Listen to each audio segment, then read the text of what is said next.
Okay, gonna be a rather meatless analysis this time around because, well, this episode was rather unimportant. Don't get me wrong, I liked it and the unimportance made sense, but usually episodes offer some sort of world building for me to latch onto and play with. Color me surprised that we didn't actually learn anything significant about the Apple family or Pie family. Here, let me explain what I mean. So it begins with Twilight looking at genealogy. Why she is doing that is anyone's guess, but we can leave that up to fanfiction writers. Pinkie discovers that she and Applejack might be related. It's not too much of a stretch to believe this, as they are both descended from farming families. I can understand Pinkie's excitement, as figuring out if you're related to someone you know or a famous figure is really fun to learn about. I just wish Ancestry.com didn't require a paid subscription. So they decide to try and confirm it and travel to their relative's house. And what follows is the typical road trip from hell plotline, and boy do they exploit it. Not as much as, say, Tiny Toot's Adventures, but still I got quite a few laughs at the shenanigans.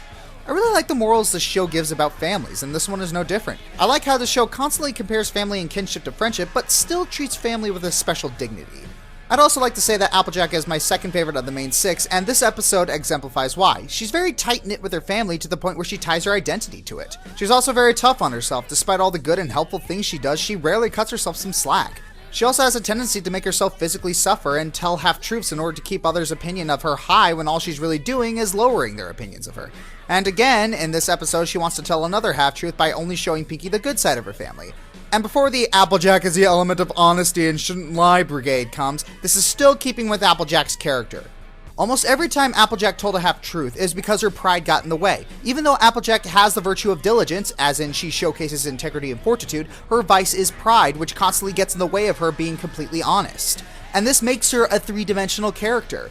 As an aside, this episode suggests pride and stubbornness seem to be a trait shared amongst all family members. I really like seeing Applejack interact with her siblings. They all seem like an actual family, especially with the bickering and the next to immediate making up afterwards. I also like how it's showcased when you're trying your best to impress someone, everyone tends to be a little more on edge and testy when things go wrong. I also like the little touches with Big Macintosh. One scene puts more indication he is a casual philosopher behind his one-word answers and gets quickly irritated when people start questioning his abilities. And that's it. Nothing much to say as we got next to nothing concrete about their family lines. And that was the point of the episode, still would have liked something a little more juicy to work with. Although, let's have a little fun and assume Pinkie and Applejack are distant cousins and try to work out how they are related. So, Applejack's great aunt Applesauce is a fourth cousin twice removed from a Pie family member. Assuming that Pie family member isn't Pinkie, and also assuming the generations had similar lengths before a new one started, that means that Applesauce shared a great-great-great-grandparent with a Pie's great-great-great-great-great-grandparent. Or vice versa. That would make Pinkie and Applejack 7th cousins or 9th cousins. Wow, I can't believe I just did all that. I'm taking this way too seriously.